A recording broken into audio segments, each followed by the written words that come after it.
قرآن مکنون ہمارے جو دوست ہیں پاکستان ایبٹ آباد میں، عامر جمال قریشی، ان کی طرف سے ایک عرض آئی ہوئی تھی کہ سورہ اعراف کی جو ہے آیت نمبر 11 سے لے کر اور آیت نمبر 20 تک کچھ ان کو اس کے بارے میں مشکلات تھیں سمجھنے میں، تو پھر میں نے سوچا کہ یہ ان کی جو عرض ہے اس کو زیر بحث لاتے ہیں۔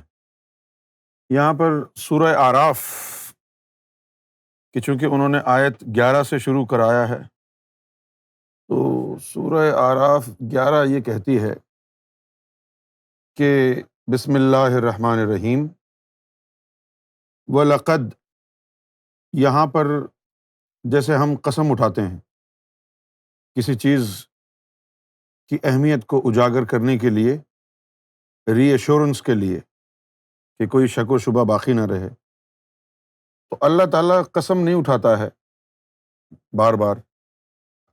اللہ تعالیٰ نے جو ہے اس کو الفاظ کے ذریعے اس کی اہمیت کو اجاگر کرتا ہے، تاکید کہا جاتا ہے اس کو۔ وَلَقَدْ، کہ اس میں کوئی شبہ اور گنجائش نہیں ہے، یہ بالکل سچ ہے۔ خلقناکم، کہ ہم نے تمہیں تخلیق کیا ہے۔ وَلَقَدْ خلقناکم، کہ ہم نے تمہیں تخلیق کیا ہے۔ اس کے بعد ہے ثم صورناکم، اور پھر تمہیں صورت بھی عطا کی۔ آسان ہے بات سمجھنا کہ جب کہا گیا ہے کہ خلقناکم، تو یہاں مراد ہے روح، ٹھیک ہے نا؟ یہاں کیا مراد ہے؟ روح ہے۔ اور جو ماں کے پیٹ میں آپ کا جسم بنتا ہے اس کو تخلیق نہیں کہا اللہ نے، صورت عطا کرنا کہا، اس کو تخلیق نہیں کہا، اس کو کہا کہ یہ تم کو پھر صورتیں عطا کی۔ صورت کا مطلب اردو میں کچھ اور ہے اور عربی میں کچھ اور ہے۔ صورت کا مطلب اردو میں تو ہے چہرہ، لیکن عربی زبان میں پورا وجود ہے۔ عربی زبان میں ہاں، تو اللہ تعالیٰ نے فرمایا کہ وَلَقَدْ خَلَقْنَاكُمْ ثُمَّ صَوَّرْنَكُمْ، کہ اور بے شک ہم نے تمہیں تخلیق کیا، یعنی روح۔ ثم، اور اس کے بعد کیا ہوا؟ صورناکم، پھر ہم نے تم کو اجسام، صورتیں عطا کی۔ ثم، اور پھر اس کے بعد، اب یہ دیکھیں آپ، ایک ایک لفظ کے اندر ایک ایک واقعہ ہے یہ۔ وَلَقَدْ خَلَقْنَاكُمْ، کہ بے شک ہم نے ہی تمہیں تخلیق کیا۔ ثم، اس کے بعد کیا ہوا؟ صورناکم، پھر تمہیں ایک حیت عطا کی، ایک حلیہ عطا کیا، ایک وجود عطا کیا۔ ثم، پھر کیا ہوا؟ قلنا، ہم نے کہا، للملائکۃ ہی، پھر ہم نے ملائکہ کو کہا، اسجدوا، سجدہ کرو، لآدم، اسجدوا لآدم، پہلے ہم نے تمہاری روح کو بنایا، پھر تمہارا جسم بنایا، روح اور جسم کو مرکب کر دیا، کھڑے ہو گئے تم۔ اس کے بعد پھر ہم نے ملائکہ کو کہا کہ آدم کو سجدہ کرو، فسجدوا، تو پھر سجدہ کیا، ملائکہ نے سجدہ کیا، الا ابلیس، ابلیس نے نہیں کیا، باقی سب نے سجدہ کیا۔ لم یکن من الساجدین، اب اللہ نے وجہ بتائی کہ وہ جھکنے والوں میں سے تھا ہی نہیں، تھا ہی نہیں۔ لم یکن ہاں، وہ جھکنے والوں کے گروپ میں سے تھا ہی نہیں۔ اب ایسا ہے کہ ہم ایئرپورٹ پر کھڑے ہیں، ایک فلائٹ جا رہی ہے امریکہ اور ایک فلائٹ جا رہی ہے پاکستان۔ ظاہر شاہ امریکہ جا رہا ہے اور ندیم جو ہے وہ پاکستان جا رہا ہے۔ اور اب ہم یہ کہیں کہ ظاہر شاہ تم بھی پاکستان چلے جاؤ، یعنی یہ پاکستان جائے گا تو یہ بھی پاکستانی ہے، وہ بھی پاکستانی ہے، لیکن ظاہر شاہ جو ہے وہ گیا نہیں، ندیم چلا گیا جہاز میں۔ لوگوں سے پوچھیں کہ بھئی ظاہر شاہ کیوں نہیں گیا، پاکستانی تو وہ بھی تھا، وہ کہیں گے کہ بھئی اس نے پاکستان جانا ہی نہیں تھا، اس نے تو امریکہ جانا تھا۔ یہی چیز یہاں پر سمجھائی گئی ہے کہ اللہ نے ملائکہ کو کہا۔ اچھا، یہاں جو باریک نقطہ ہے جو میں آپ کو سمجھانا چاہتا ہوں وہ یہ ہے، اگر اللہ تعالیٰ آپ کو توفیق دے دے تو بڑی اچھی بات ہے۔ اچھا، سمجھنا کیا ہے؟ پہلے تو آپ یہ دیکھیں، بات آسان ہے لیکن یقین کرنا مشکل ہے۔ یقین کرنا مشکل کیوں ہے؟ اس لیے کہ ہر آدمی کے یقین کا جو اسٹینڈرڈ ہے وہ جدا ہوتا ہے۔ کچھ جو ہے علم الیقین والے ہیں، کچھ عین الیقین والے ہیں، کچھ حق الیقین والے ہیں۔ اگر علم الیقین والا قرآن پڑھے گا تو اس کی کیا سمجھ میں آئے گا؟ جو لکھا ہے بس وہی سمجھے گا وہ۔ عین الیقین والا جو ہے اس کو ذرا زیادہ آسانی ہوگی مزید سمجھنے میں، اور جو حق الیقین والا ہوگا وہ یہ بتائے گا جو میں اب بتا رہا ہوں۔ جب اللہ تعالیٰ نے فرمایا ہے کہ ثم قلنا للملائکۃ اسجدوا لآدم، یہاں پر اللہ تعالیٰ نے ابلیس کو کہا ہے کہ سجدہ کرو۔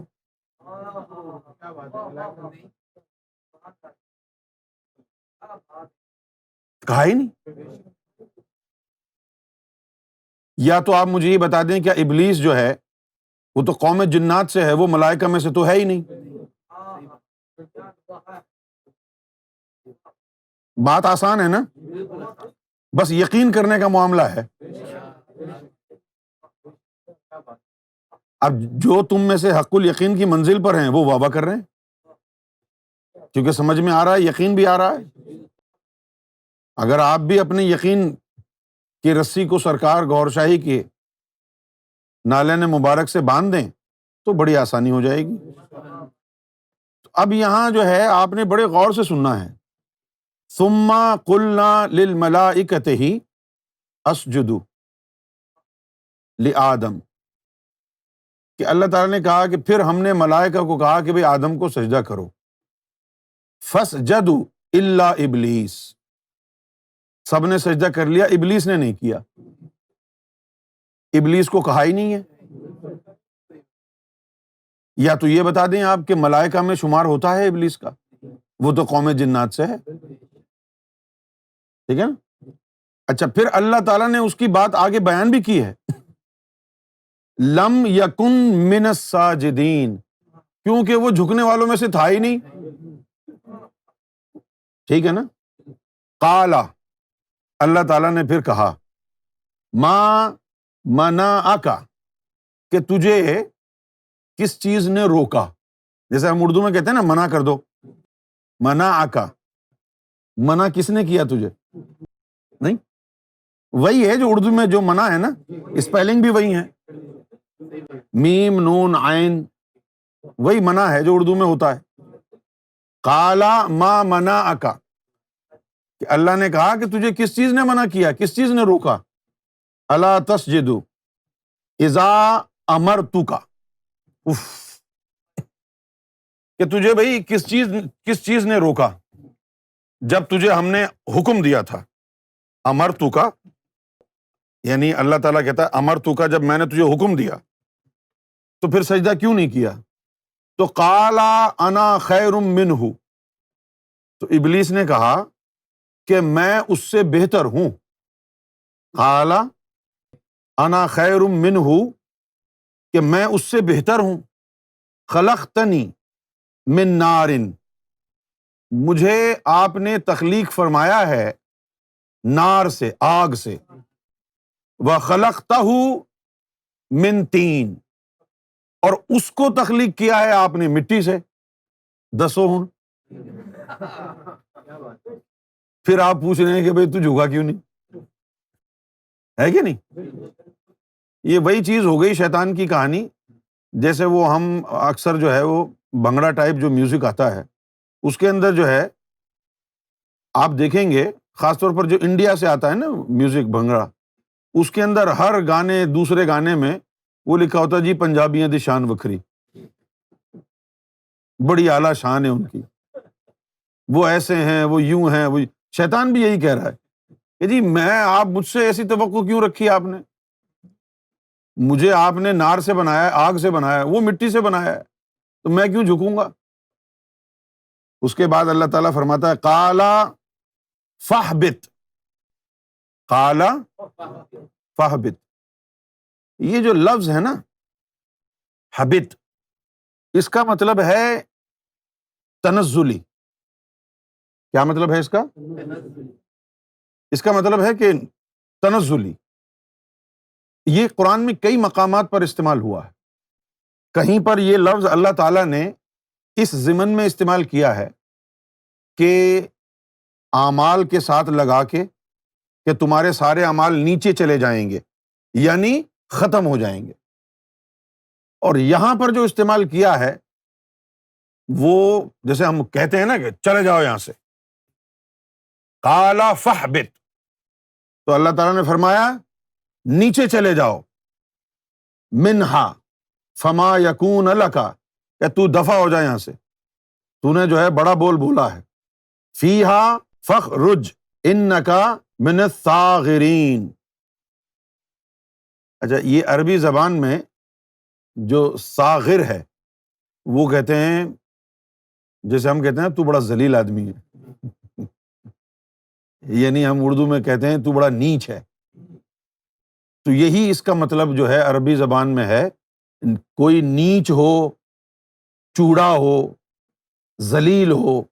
ذلیل کہہ سکتے ہیں لیکن صاغر کا جو اصل معنی ہے نا وہ ہے نیچ، کہ نکل جا یہاں سے، خارج ہو جا، دفع ہو جا یہاں سے، فخرج، جا نکل جا یہاں سے، انک من الصاغرین، کہ تو بڑا ہی نیچ ہے۔ پھر کہا شیطان نے قال انذرنی، ایک ہوتا ہے انذرنی، یہ ہے انذرنی، قال انذرنی الی یوم یبعثون، کہ مجھے جو ہے اس وقت تک کی جو ہے چھوٹ دے دے، مہلت دے دے، جب تو انسانوں کو دوبارہ اٹھائے گا، یعنی اشارہ ہے یوم قیامت، یوم محشر کا، کہ اس وقت تک کی چھوٹ دے دے۔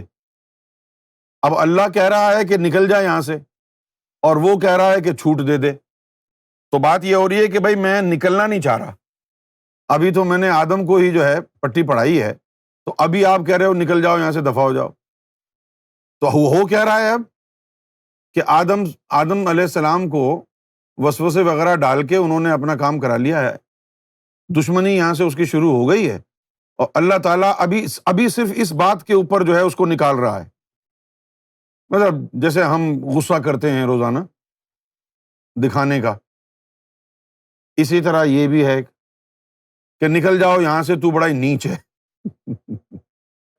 تو اس نے کہا کہ بھئی قال انذرنی الی یوم یبعثون، کہ آپ مجھے مہلت دے دیں یوم محشر تک کی۔ تو پھر جو ہے اللہ تعالیٰ نے فرمایا قال انک من المنذرین، کہ چلو ٹھیک ہے، تجھے مہلت دے دی ہم نے۔ اب شیطان کیا کہتا ہے کہ قال فبما اغویتنی لا اقعدن لہم صراطک المستقیم، تو پھر اس نے کہا کہ میں گمراہ کر دوں گا۔ قال فبما اغویتنی لا اقعدن لہم صراطک المستقیم، تو اس نے کہا کہ اے اللہ میں جو ہے ان کو گمراہ کروں گا، لا اقعدن، اب اس کا مطلب ہے کہ میں جو ہے ڈیرے جما کے بیٹھ جاؤں گا، انسانوں کے راستے میں بیٹھ جاؤں گا، صراطک المستقیم، وہ جو صراط مستقیم والا راستہ ہے نا میں وہاں بیٹھ جاؤں گا، صراط مستقیم پر نہیں چلنے دوں گا لوگوں کو۔ اب وہ مسجد کے دروازے پر، کعبے کے دروازے پر، مسجد نبوی کے دروازے پہ نہیں بیٹھا۔ آپ نے نماز پڑھنی ہے پڑھ لو، وہ وہاں بیٹھا ہی نہیں ہے۔ شیطان نے یہ نہیں کہا کہ جی میں خانہ کعبہ کے دروازے پہ بیٹھ جاؤں گا، کسی کو حج نہیں کرنے دوں گا۔ نہ اس نے یہ کہا کہ میں مسجد کے دروازے پہ کھڑا ہو جاؤں گا، کسی کو اندر نہیں آنے دوں گا۔ اس نے ایک کام کی جو جگہ ہے وہ پکڑ لی ہے کہ جو تجھ تک جو سیدھا راستہ جا رہا ہے نا اللہ، میں اس کے بیچ میں ڈیرے ڈال کے بیٹھ جاؤں گا، جانے نہیں دوں گا کسی کو۔ اور صراط مستقیم کیا ہے؟ وہ جو دل سے نور کی تار عرش پہ جاتی ہے، وہ صراط مستقیم ہے۔ وہ نہیں کسی کی جو ہے تار جڑنے دوں گا میں اللہ سے، یہ کہہ دیا اس نے۔ اب یہاں پر آپ سمجھ رہے ہیں کہ شیطان آپ کو روک رہا ہے، داڑھی کٹوا دو، شیطان نے وسوسہ ڈالا ہے، ڈسکو بار میں چلے جاؤ، شیطان نے بھیجا ہے۔ شیطان ایسے کام نہیں کرتا ہے۔ شیطان جو کرتا ہے وہ یہ کام ہے کہ وہ صراط مستقیم کے راستے پہ بیٹھ جائے گا۔ اب آپ خود اپنے ذہن سے سوچیں کہ ہماری امت میں 73 فرقے اس وقت بنے ہوئے ہیں، فرقے میں بٹی ہوئی ہے یہ قوم، کیا یہ صراط مستقیم ہے؟ تو شیطان نے روکا ہوا ہے نا۔ یہ شیعہ ہے، یہ سنی ہے، یہ وہابی ہے، یہ دیوبندی ہے، یہ بریلوی ہے، اور تم سب خوش ہو کہ ہم تو بڑے بالکل صحیح جا رہے ہیں، جو ایک فرقہ جنت میں جائے گا ہم وہی ہیں۔ ہر فرقے کا یہی خیال ہے۔ نمازیں بھی پڑھ رہے ہو، روزے بھی رکھ رہے ہو، کتنا آسان ہے نماز پڑھنا۔ بھائی اگر طارق جمیل بھی آپ کو نمازی بنا دے تو وہ کام مشکل ہے۔ تبلیغی جماعت بھی اگر 3 دن کے چلے میں آپ کو نمازی بنا دے، یہ مشکل کام ہے۔ بن جاؤ نمازی، بن جاؤ روزے دار، بن جاؤ قاری، بن جاؤ حاجی۔ جو اصل چیز ہے وہ صراط مستقیم ہے۔ جب تو صراط مستقیم کی طرف گامزن ہوگا نا، تب تجھے شیطان سے پالا پڑے گا، تب تجھے شیطان روکے گا۔ ان کاموں میں شیطان کہاں روکے گا؟ یہ ہے سمجھنے کی بات۔ اس نے کہا ہے لا عقد ان، یہ وہی جو نماز میں قعد ہوتا ہے نا، قعد یعنی جب اتحیات میں آدمی بیٹھتا ہے، آلتی پالتی مار کے بیٹھتا ہے نا دو زانوں ہو کے، اس کو قعد کہتے ہیں۔ اور یہ جو قعد جو لفظ ہے یہ نکلا ہے، یعنی جو تشریف جس کو اردو میں کہتے ہیں، تشریف کو کہتے ہیں مقعد، اور تشریف کے اوپر بیٹھنا وہ ہو گیا قعد۔ یعنی میں لفظ کے جو روٹ معنی ہے وہاں لے جا رہا ہوں، سمجھ گئے آپ؟ اچھا، اب وہ دو زانے ہو کر کے صراط مستقیم کے راستے میں بیٹھا ہوا ہے۔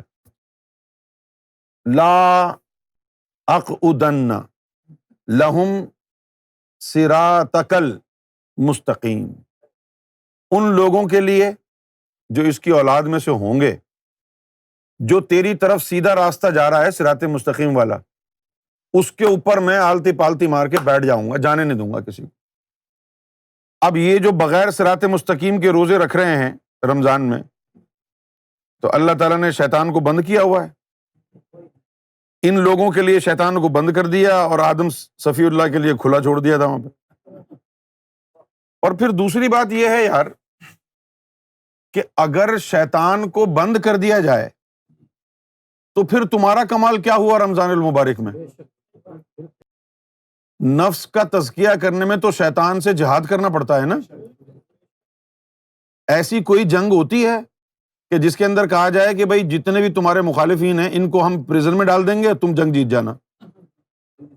جیتو گے کیسے تم؟ تیرا دشمن تو پریزن میں چلا گیا، تم لڑو گے کس سے پھپھو؟ یہ حدیثوں کا انہوں نے جنازہ نکال دیا کہ جی شیطان کو رمضان کے مہینے میں بند کر دیا جاتا ہے۔ یہ نہیں تھا، وہ یہ تھا کہ جو تیرے اندر شیطان بیٹھا ہوا ہے اس کو بند کر دے اسی مقام پر جہاں یہ ہے، یہ مطلب تھا۔ ثم لآتینہم من بین ایدیہم ومن خلفہم وعن ایمانہم وعن شمائلہم ولا تجد اکثرہم شاکرین۔ اب شیطان یہ کہتا ہے کہ پھر جب میں بیٹھ جاؤں گا صراط مستقیم کے راستے میں تو میں سامنے سے ان پر اٹیک کروں گا، سامنے سے اٹیک کروں گا، دائیں اور بائیں سے اٹیک کروں گا، پیچھے سے اٹیک کروں گا۔ اور پھر اے اللہ ہوگا کیا؟ اس جملے پر غور کریں آپ۔ پہلے تو شیطان نے جو ہے یہ چیزیں بتا دیں کہ وہ اٹیک کہاں کہاں سے کرے گا، سامنے سے کرے گا، دائیں سے کرے گا، بائیں سے کرے گا۔ خلف کا مطلب ہوتا ہے پیچھے سے، چاروں طرف سے وہ حملے کرے گا ہمارے اوپر۔ اور پھر اب یہ وہ اللہ کو بتا رہا ہے وَلَا تَجِدُ أَكْثَرَهُمْ شَاكِرِينَ۔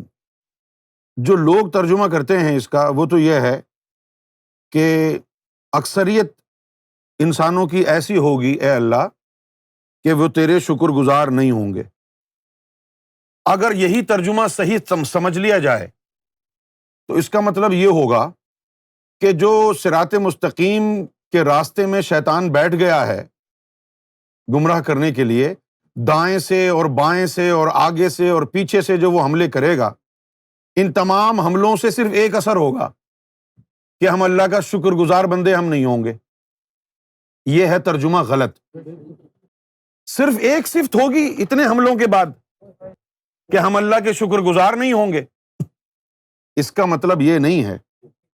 یہ سرکار گوھر شاہی کا فرمان ہے کہ یہ جو لفظ ہے نا شکر، یہ سریانی زبان کا لفظ ہے، اور شکر کا مطلب ہے دوستی کرنا، مشکور کا مطلب ہے دوست، شکور کا مطلب ہے دوست بنانے والا۔ صحیح ہے نا؟ تو اب اگر یہ جو معنی سرکار نے بیان فرمایا ہے جو کہ سریانی زبان کا لفظ عربی میں آ گیا ہے، اب یہ معنی اگر لے لیں تو پھر کیا ہوگا کہ میں تمہارے سامنے سے حملہ کروں گا، تمہارے دائیں، تمہارے بائیں، تمہارے پیچھے سے حملہ کروں گا، اور اے اللہ تو دیکھ لینا ان میں سے کوئی بھی تیرا دوست نہیں بن پائے گا، اور تو دیکھ لینا کوئی بھی تیرا دوست نہیں بن پائے گا۔ ورنہ آپ بتائیے کہ اتنے زیادہ حملے صرف اس لیے کرے گا شیطان کہ آپ اللہ کے شکر گزار نہ بنے؟ آج پوری دنیا اللہ کی جو ہے وہ کہاں شکر گزار ہے؟ خاص طور پر مسلمان، جتنا ان کے پاس پیسہ آ جائے، صحت آ جائے، مال و متاع آ جائے، اس کے بعد بھی اللہ کے شکر گزار کہاں ہوتے ہیں وہ؟ تو اتنے بڑے بڑے حملے صرف اس لیے ہوں گے کہ وہ انگریٹفل ہو اللہ کی نعمتوں پر۔ شیطان کو اللہ نے اس لیے پیچھے لگایا ہے کہ تمہیں صرف وہ ناشکری سکھا دے، گمراہ نہ کرے، صرف ناشکری سکھا دے، نہیں نا؟ یہ سمجھنا آپ لوگوں کے لیے ضروری ہے کہ وہ جو راستے ہیں دائیں بائیں، آگے پیچھے، اوپر نیچے، ان تمام راستوں پر وہ ناکے لگا دے گا تاکہ آپ وہاں کامیاب نہ ہو سکیں۔ دائیں بائیں، آگے پیچھے، اوپر نیچے لگا دے گا، اور اس کا نتیجہ کیا نکلے گا؟ وَلَا تَجِدُ أَكْثَرَهُمْ شَاكِرِينَ۔ اب یہ جو لفظ آیا ہے نا یہاں پر تجدو، اس کا مطلب ہوتا ہے حاصل کرنا۔ جس طرح ایک حدیث شریف میں ہے من طلبنی وجدنی، جس نے مجھے طلب کیا اس نے مجھے پا لیا۔ ولا تجدو، اور کوئی بھی نہیں پا سکے گا تیری دوستی کو۔ اچھا، اب آگے پیچھے دائیں بائیں اوپر نیچے سے گمراہ کرنے کا کیا مطلب ہے؟ دائیں سے گمراہ کرے گا، بائیں سے، ہے نا؟ لکھا ہوا ہے یہاں پر دائیں اور بائیں دونوں سے۔ اور ہم نے صرف بائیں کو سمجھا ہوا ہے شیطانی ہے یہ، بائیں ہاتھ سے کھانا نہیں کھاؤ، بائیں ہاتھ سے پانی نہیں پیو، بالکل یہی ہے نا؟ ابھی میں گلاس اٹھا کے پی لوں گا پانی کا تو لوگ کہیں گے دیکھو جی الٹے ہاتھ سے پانی پی رہا ہے، یہ تو صوفی ہو ہی نہیں سکتا ہے۔ ہم نے صرف بائیں کو سمجھا، وہ تو کہہ رہا ہے دائیں سے بھی بائیں سے بھی، آگے سے بھی پیچھے سے بھی. یہ دائیں بائیں آگے پیچھے سے شیطان کبھی آپ نے دیکھا ہے آپ کو تنگ کرتے ہوئے؟ دائیں سے بھی آئے گا، بائیں سے بھی آئے گا، پیچھے سے بھی آئے گا، آگے سے بھی آئے گا. اس کا مطلب کیا ہے؟ اس کا مطلب سمجھیں آپ. Now these are لطائف. Now these are all 7 souls inside the body. Now what we need to understand today in relation to its true location. This is not how it is settled in you. This chronology is to help you visualize on these points. But this is not exactly how they are settled inside your breast, inside your body. This is not how they are. Right now, they are like this, isn't it? Right now, they are like this. Now, this is how it is. For now, for your help, this is not true location of your souls, how they are settled in your body. How is it then? This is your front side, and this is your back side. In the middle is akhfa. In the middle, not this middle, deep in the middle. Middle between front and back. Middle between front and back. In the front we have qalb and siri. Akhfa means concealed. And then in the end, in the back, we have ruh, soul. Okay. اب ذرا تم کھڑے ہو جاؤ. Let's see the position of ikhlaq's lataif. This is ikhlaq, right? The chart that we make, جو ہم chart بناتے ہیں, اس میں یہ ہوتا ہے کہ یہ اخلاق ہے, ٹھیک ہے نا, یہ اس کا قلب ہے, یہ سری ہے, یہ اخفا ہے, یہ خفی ہے, یہ روح ہے. یہ لوکیشن صرف تصور کرنے کے لیے, ذکر کرنے کے لیے بتائی جاتی ہے. اصل جو لوکیشن ہے وہ یہ نہیں ہے. اصل لوکیشن کیا ہے؟ یوں ہے, یوں. یہاں قلب ہے, پھر سری ہے, پھر اخفا ہے, پھر خفی ہے, اور روح یہاں پر ہے پیچھے, یہاں پر. روح یہاں پر ہے, یہاں نہیں ہے, یہاں نہیں ہے. وہ تصور کرنے کے لیے بتایا جاتا ہے. روح یہاں پر ہے. پیچھے سے دیکھو تو پہلے روح آئے گی, پھر خفی, پھر بیچ میں اخفا, پھر سری, پھر قلب. Now this is a bundle, and this bundle is called qalb sanobar. Everything is enclosed. All the souls are enclosed.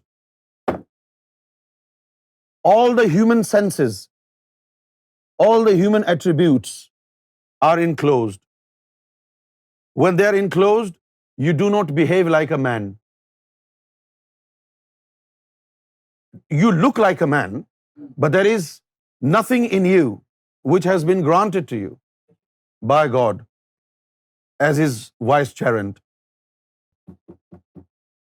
The moment the heart is initiated,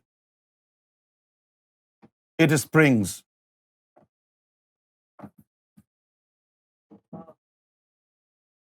It looks like the entire world. تیرے جہان, تیرا اندر پورا جہان آباد ہے. Right? So when it is expanded, when Sharah Sadr is done, when Sharah Sadr is done, Ikhfa remains in the middle, Siri, Qalb go to the front, Khafi, Ruh go to the back. So this is sideways.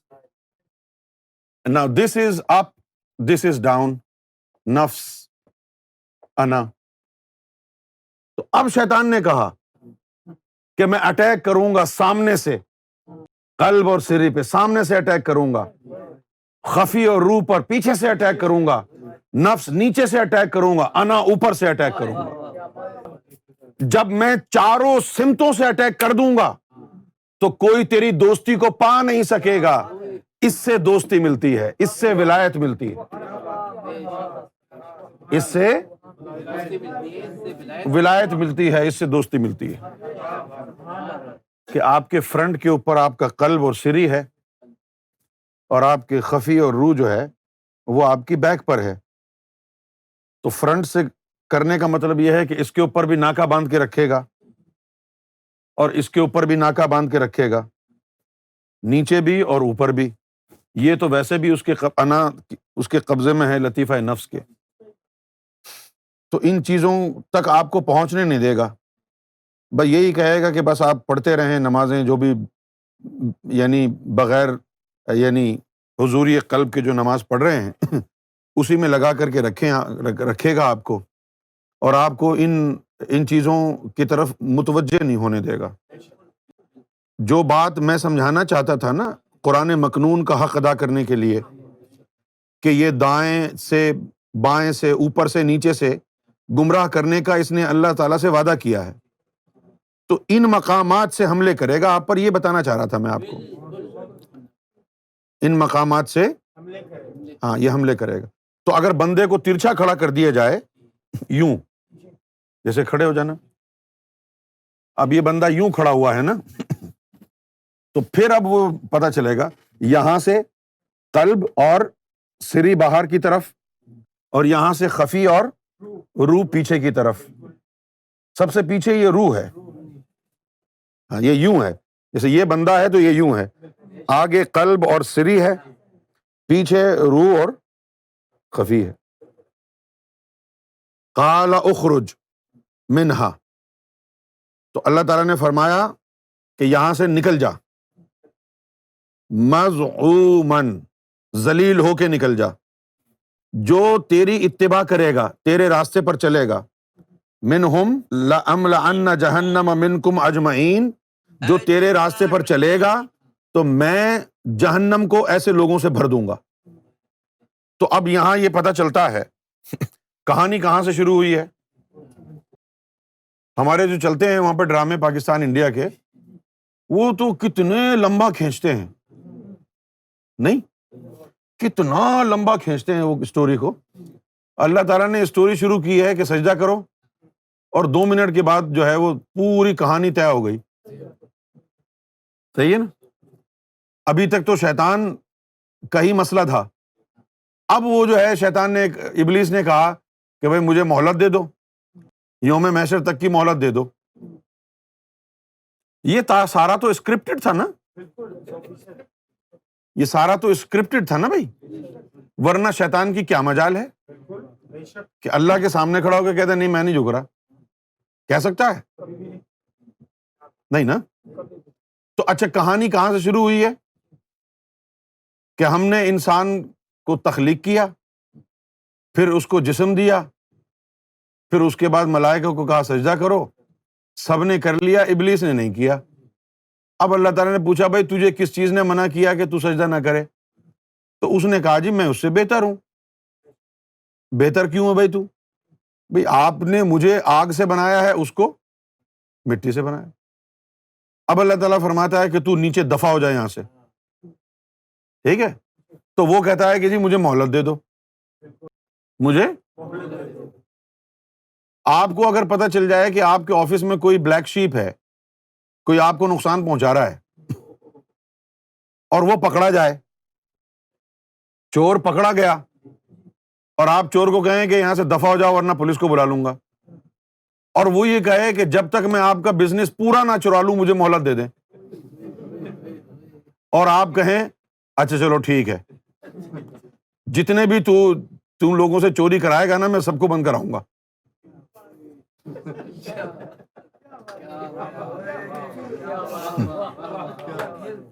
ہاں سمجھانے کے لیے آپ کو یہ بتا رہا ہوں میں، تو اس لیے میں کہہ رہا ہوں کہ یہ اللہ کا پلان تھا۔ شیطان کی بیچارے کی کوئی اوقات نہیں ہے، یہ اللہ تعالیٰ کا پلان یہ ہے۔ تبھی تو جب وہ گمراہ کر دیا، جب شیطان ابلیس کو یہ کہا کہ چلو دفع ہو جاؤ یہاں سے، تو اب وہ کہہ رہا ہے کہ جی مجھے مہلت دے دیں۔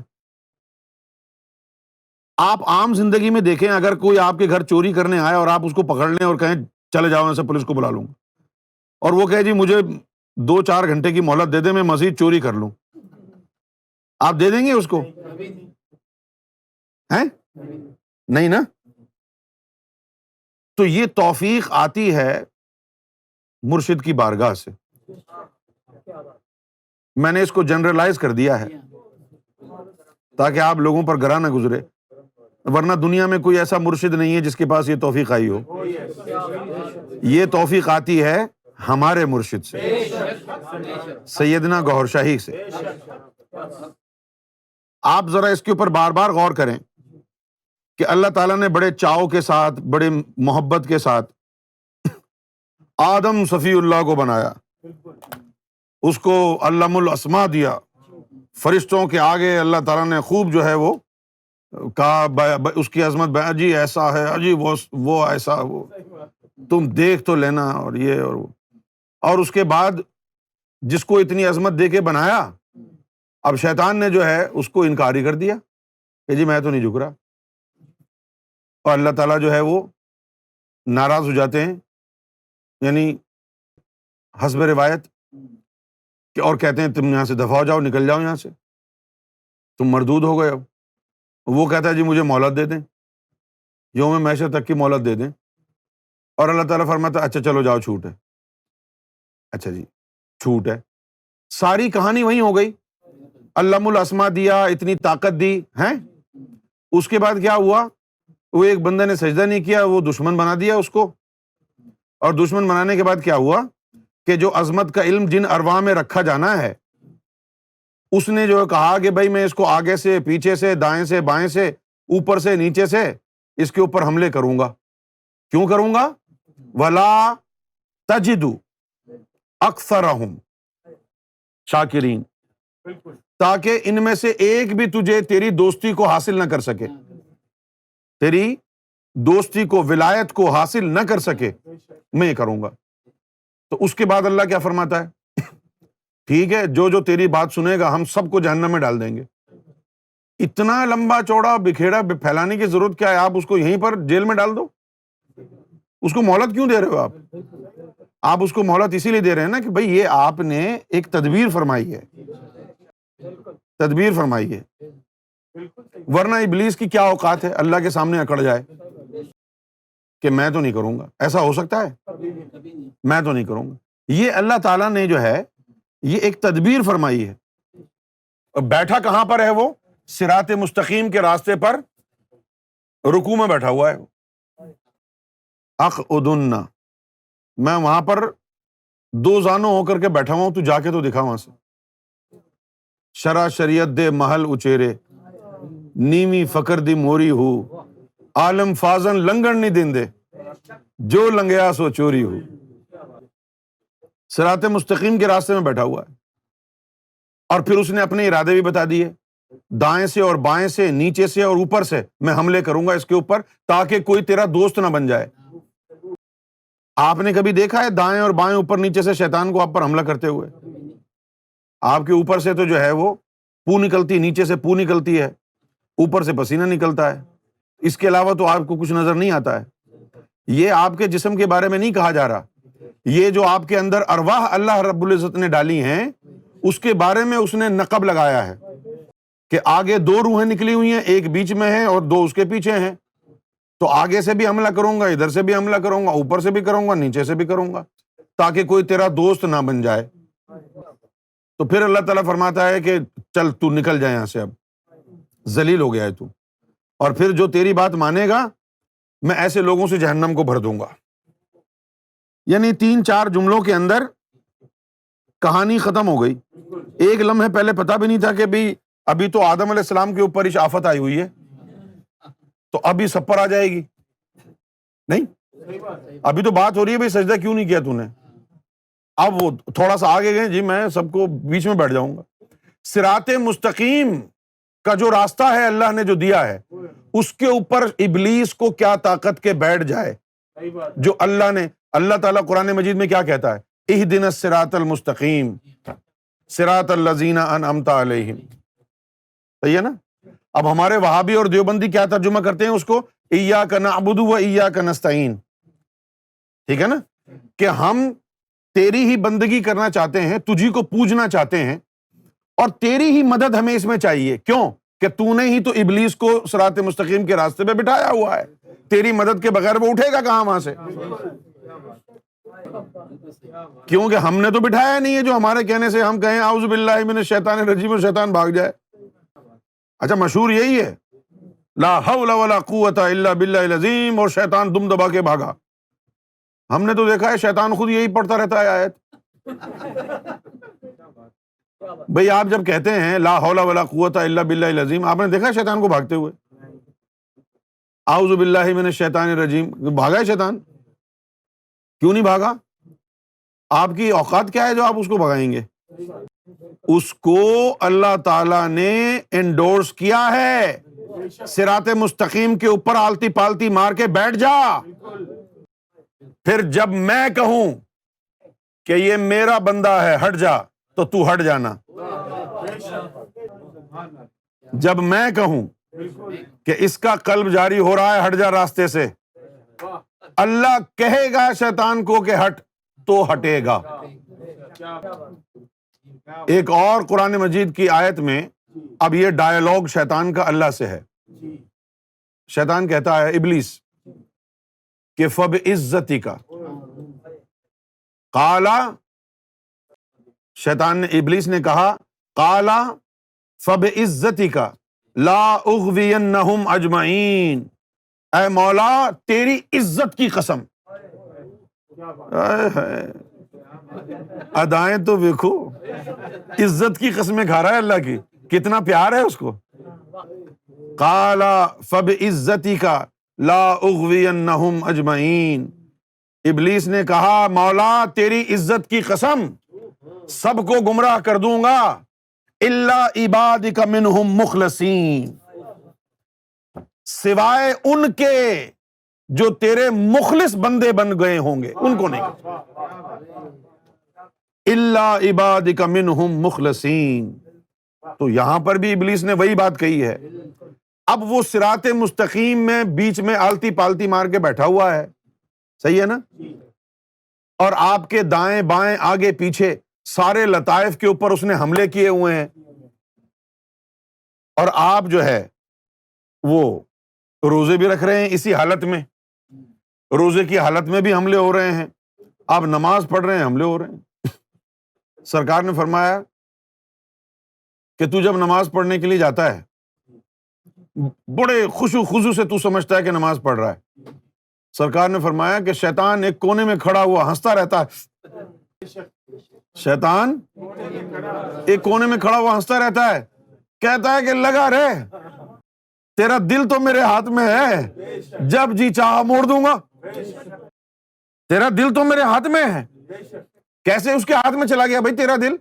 اس نے تو کہا تھا کہ میں دائیں بائیں آگے پیچھے سے حملہ کروں گا، اس نے قبضہ کر لیا تیرے دل کے اوپر، اور جب دل پہ قبضہ کر لیا تو تیرا دل کھلاوے منڈے کڑیاں تو سجدے کرے مسیتی، تیرا دل کھلاوے منڈے کڑیاں تو سجدے کرے مسیتی، تیرے دل کے اندر تو بال بچوں کا خیال ہے، بیوی بچوں کا خیال ہے، دنیا کا خیال ہے، دنیا بھری ہوئی ہے تیرے دل میں، اور تم مسجدوں میں جا کے سجدے کر رہا ہے۔ تو سرکار نے فرمایا کہ شیطان ایک کونے میں کھڑا ہنستا رہتا ہے کہ لگا رہے، تیرا دل تو میرے ہاتھ میں ہے، جب جی چاہا موڑ دوں گا۔ اور پھر سرکار نے فرمایا کہ ایک دن آیا کہ شیطان نے دل موڑ دیا نا، پہلے تو فرض نمازیں پڑھتا تھا پھر فرض نمازوں سے بھی گیا۔ تو اب شیطان کو اصل راستے پر اللہ نے بٹھایا ہوا ہے، اور تم اس اصل راستے کی طرف جا ہی نہیں رہے جو تمہارا اس سے جو ہے مقابلہ ہو۔ تم جا رہے ہو وہابیوں کے راستے پہ، تم جا رہے ہو شیعہ کے راستے پہ، بریلیوں کے راستے پہ۔ جس طرح آج بھی یوم علی تھا نا، شہادت علی کا دن ہے آج، تو پاکستان میں ہمارے جو اہل تشیع حضرات ہیں انہوں نے بڑا جلوس نکالا ہے، اس بات کی بھی پرواہ نہیں کی انہوں نے کہ سوشل ڈسٹینسنگ ہونی چاہیے، پورے دنیا کے اندر اس وقت کرونا وائرس پھیلا ہوا ہے، ان کو جو ہے وہ دن منانا ہے، گھر پہ بیٹھ کے منا لو یار۔ کوئی حضرت علی نے یہ تو نہیں فرمایا کہ بھائی جلوس نکلے گا تو پھر میں مانوں گا کہ تم نے صحیح منایا ہے، اگر تم نے جلوس نہیں نکالا تو پھر میں سمجھوں گا تم بزدل ہو گئے ہو سارے، ایسا تو نہیں ہے نا۔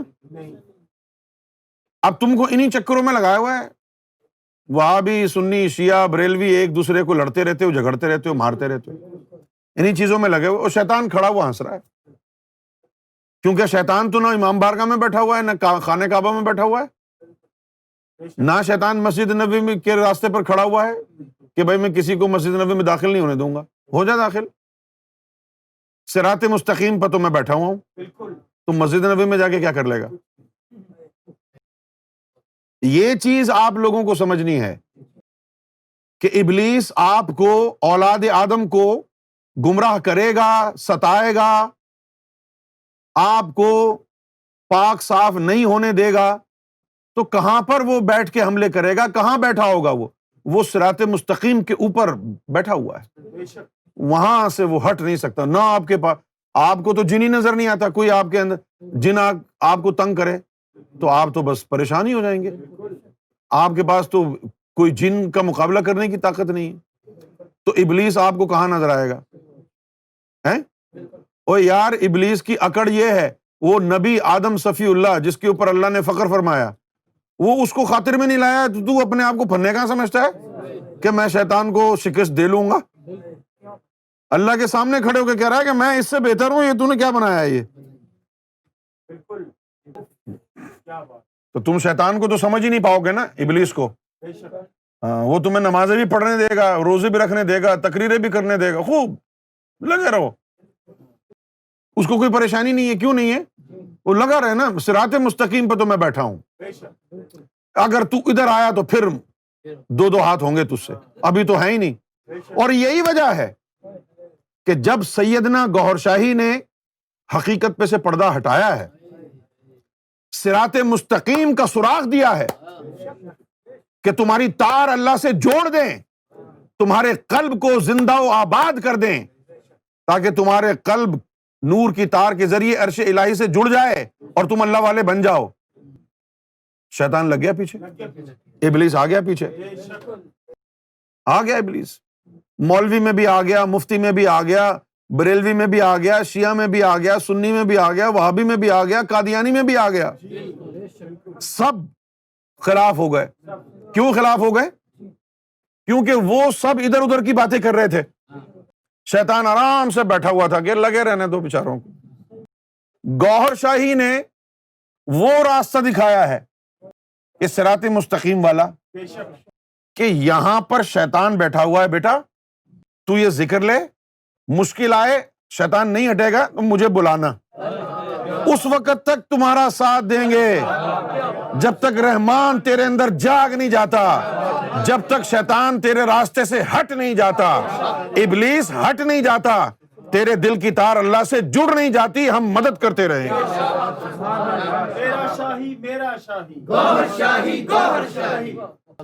اب جب سرکار گوہر شاہی نے صراط مستقیم پہ بیٹھے ہوئے ابلیس کو للکار دیا، ٹھیک ہے نا؟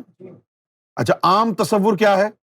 داڑھی رکھو، لباس اپنا پہن لو، پاجامہ پہن لو یا قندورہ پہن لو، زلفیں بڑھا لو، امامہ شریف پہن لو مختلف رنگوں کا، ہاتھ میں تسبیح لے لو، اور اتنا آسان ہے یہ سب کچھ کہ آدمی ایک ہفتے بعد سوچتا ہے لو جی میں تو پارسا ہو گیا ہوں، کیا تبلیغ کی ہے مولانا الیاس قادری نے، دعوت اسلامی نے تو مجھے جو ہے بلال حبشی بنا دیا ہے، 70 دناچ میں تو بلال حبشی بن گیا ہوں، گناہوں میں پڑا ہوا تھا، اتنی آسانی سے، ہے نا؟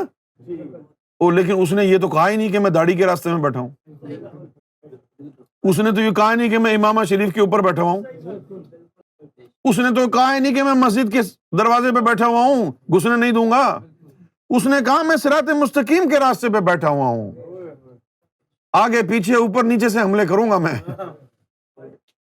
اس لیے تو منہاج القرآن چلا گیا، ٹھیک ہے نا، ظاہری علم ہی ہے نا، صراط مستقیم کا راستہ تو نہیں ہے نا۔ کتنے آرام سے لوگ قرآن پڑھ لیتے ہیں، حفظ کر لیتے ہیں، گوشائے درود بھی بنایا ہوا ہے، کتنے آرام سے کروڑوں درود پڑھ لیتے ہیں، شیطان تنگ ہی نہیں کرتا۔ اسلامک یونیورسٹی بھی بنا لی، کتنے لوگ فارغ التحصیل ہو کر وہاں سے نکل رہے ہیں، اعلیٰ علم حاصل کر رہے ہیں، علم ہی ہے نا۔ اس صراط مستقیم کدھر ہے؟ یونیورسٹیوں میں قرآن مجید کے جو پائلز رکھی ہوئی ہیں، ان کے پیچھے تھوڑی بیٹھا ہوا ہے شیطان، ان کے پیچھے تھوڑی ابلیس بیٹھا ہوا ہے۔ ابلیس تو قرآن نے کہا ہے صراط مستقیم، وہ جو سیدھا راستہ اللہ کی ذات کی طرف جا رہا ہے نا، اس راستے پر وہ بیٹھا ہوا ہے آلتی پالتی مار کے کہ ادھر نہیں آنا استاد، انہی میں لگے رہو۔ صحیح ہے؟ اچھا اب کیا ہوا؟ جس طرز حیات پر ابلیس نہیں ہے وہاں آپ آرام سے گزر جائیں گے۔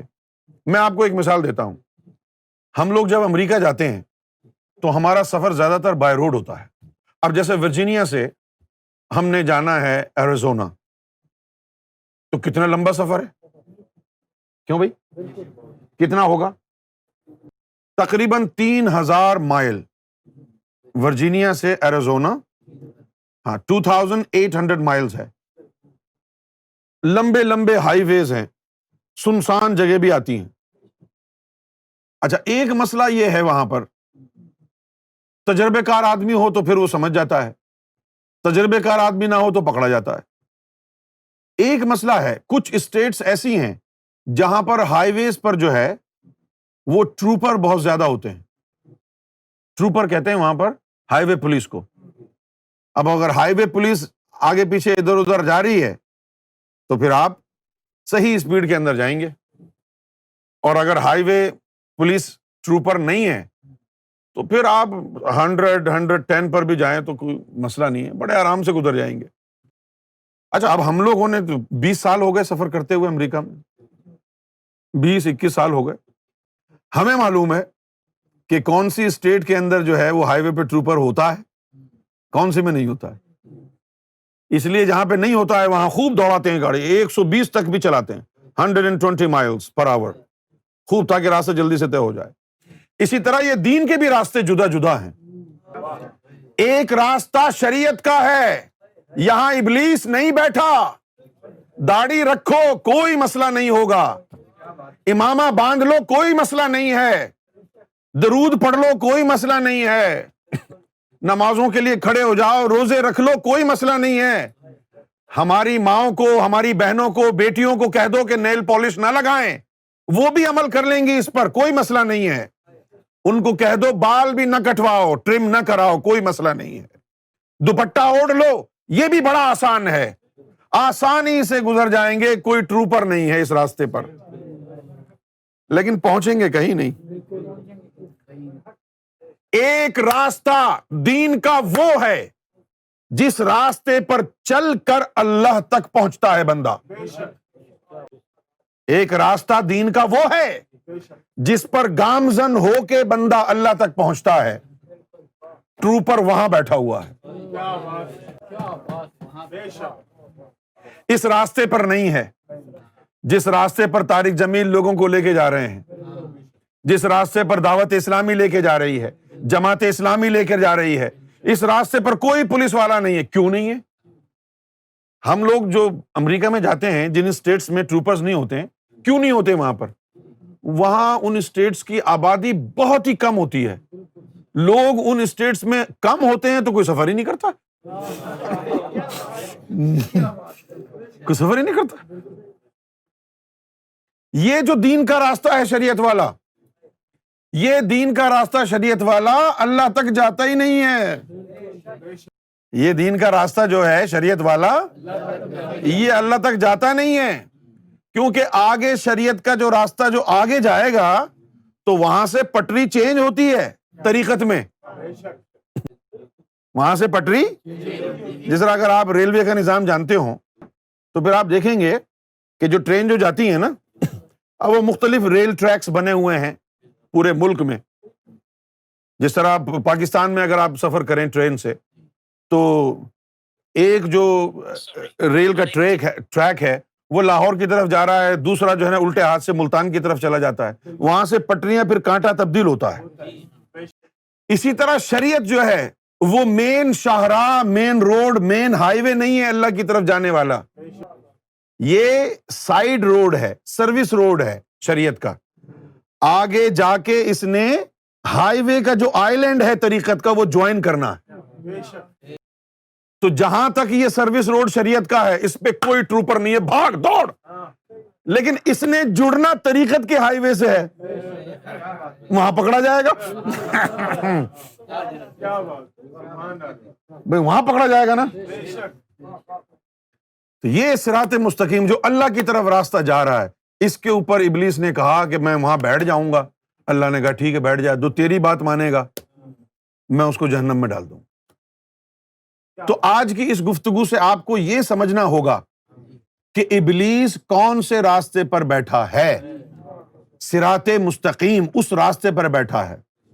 صراط مستقیم کیا ہے؟ صراط الذین انعمت علیہم، وہ میرے دوستوں کا راستہ ہے جن کو میں نے اپنے دیدار کی نعمت سے نوازا ہے۔ اس راستے پر وہ لوگ آتے جاتے ہیں، غوث پاک آتے جاتے ہیں ٹو اینڈ فرو، خوب ان کی جو ہے وہاں پر مائلج بنتے ہیں۔ سلطان حق باہو ہیں، داتا علی حجویری ہیں، خواجہ غریب نواز ہیں، یہ لوگ ہیں، یہ روز ان کا جو ہے سفر ہوتا ہے اس ہائی وے پر۔ صراط الذین انعمت علیہم، جن کو میں نے اپنی نعمت سے سرفراز کیا ہے، وہ روزانہ اس ہائی وے پر سفر کرتے ہیں۔ اب دعا کیا ہے کہ اے اللہ ہمیں بھی اس راستے پہ ڈال دینا، وہ جو ہائی وے تیری طرف جا رہا ہے ہم کو بھی اس راستے پہ ڈال دے۔ اور اس راستے کے اوپر بیٹھا ہوا ہے ابلیس۔ اب اس راستے پر کامیابی کا صرف ایک ہی طریقہ ہے کہ اگر گلی کے اندر کوئی بدماش راستے میں بیٹھ جائے تو پھر آدمی جو ہے وہ تھانے دار کو ساتھ لائے۔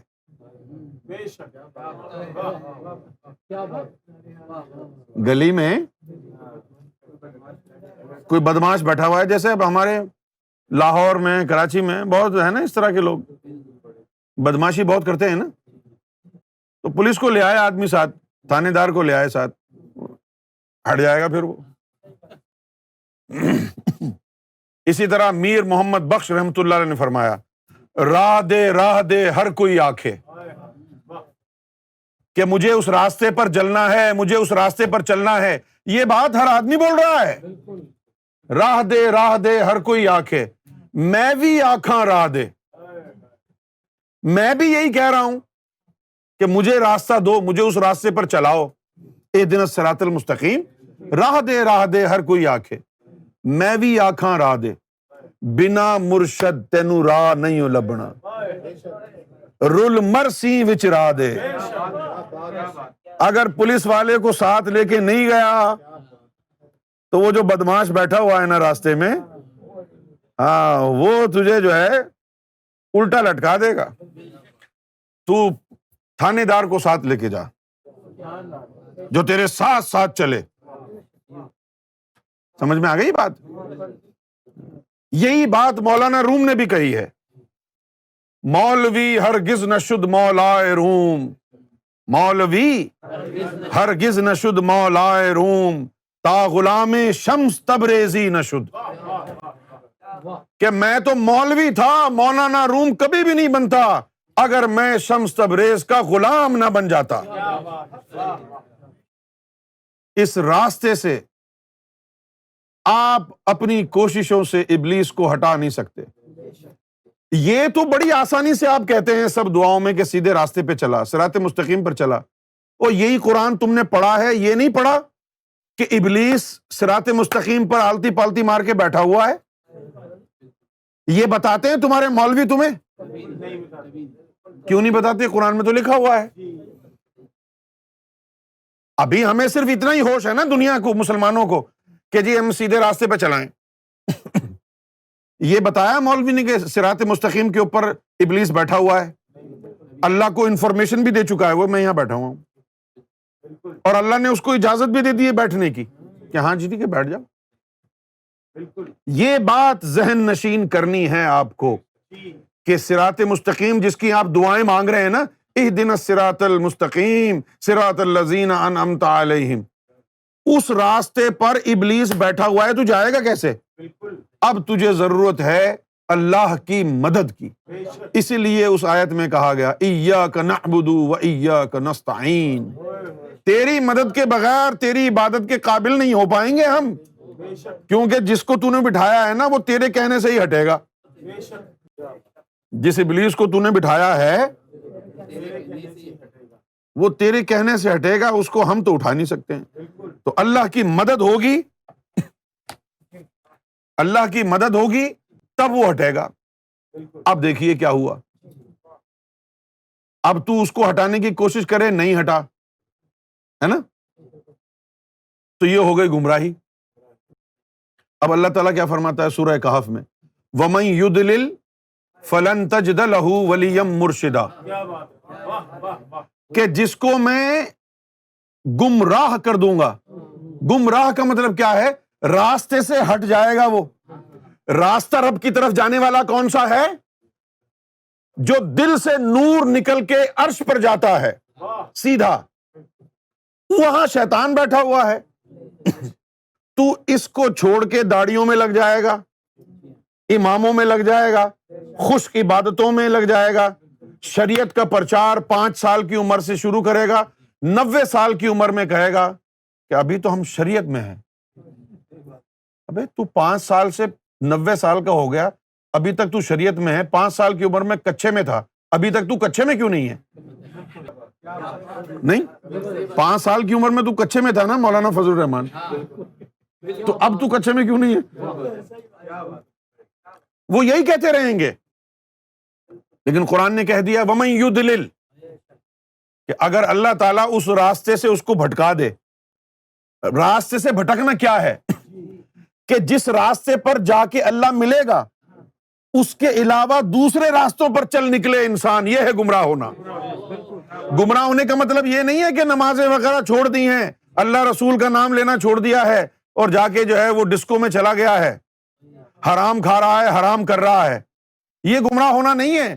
گمراہ ہونا یہ ہے کہ اپنی ذات تک پہنچنے کا راستہ جو اللہ نے بتایا ہے اس راستے کو چھوڑ کے دوسرے راستے اپنا لینا، جو کبھی بھی اللہ تک نہیں پہنچیں گے۔ آپ پوری وردی پہن کے بیٹھے رہیں، داڑھی بھی بنائی ہوئی ہے، امامے بھی باندھے ہوئے ہیں، سرما بھی لگایا ہوا ہے، جیسے فیصل مجھے کر کہہ رہا تھا کہ میں سرما لے کے آؤں گا آپ کے لیے۔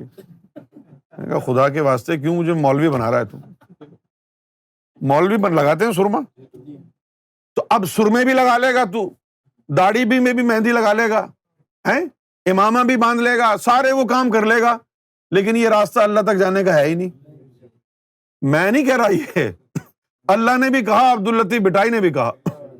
عبداللطیف بٹائی نے کیا کہا؟ نماز روزہ کم سٹھو او رستہ کوئی دوجو، کہ نماز روزہ اچھا کام ہے لیکن وہ راستہ جو اللہ کی طرف جاتا ہے نا وہ کوئی اور ہی راستہ ہے۔ تو گمراہ ہونا کیا ہے؟ کہ اس راستے سے ہٹ جانا جو اللہ کی طرف جا رہا ہے اور کسی اور راستے سے اللہ کی طرف جانے کی کوشش کرنا۔ جس طرح شریعت کا راستہ اللہ تک جاتا ہی نہیں ہے، آپ اسی میں لگے رہیں، ٹھیک ہے، اسی کو دین سمجھتے رہیں۔ وہ جو طریقت کیا ہے؟ طریقت نکلا ہے طریق سے، طریق کا مطلب ہے راستہ، کیوں بھائی امجد؟ طریق کا مطلب ہے ہاں، اور شریعت کا کیا مطلب ہے؟ قانون، صحیح ہے نا؟ تو قانون ہے آپ کے پاس، جیسے گاڑی چلانے کے لیے انگلینڈ میں ہائی وے کوڈ ہوتا ہے، گاڑی چلانے کا قانون ہے کہ بھئی آپ نے ایسے گاڑی چلانی ہے، یہ سائن آئے گا تو اس کا یہ مطلب ہوگا، اسٹاپ سائن آئے گا تو آپ نے فل روکنا ہے گاڑی کو، ٹھیک ہے نا؟ اگر ییلڈ کا سائن آئے گا، گیو وے کا سائن آئے گا تو آپ نے وہاں پر دیکھنا ہے کہ کوئی گاڑی آ تو نہیں رہی، if it is safe you can pass. یہ قانون ہے، یہ قانون آپ نے رٹ لیا ہو کہ یہ سائن آئے تو یہ کرو، یہ آئے تو یہ کرو، نہ گاڑی ہو نہ روڈ ہو، یہ ہے شریعت بغیر طریقت کے۔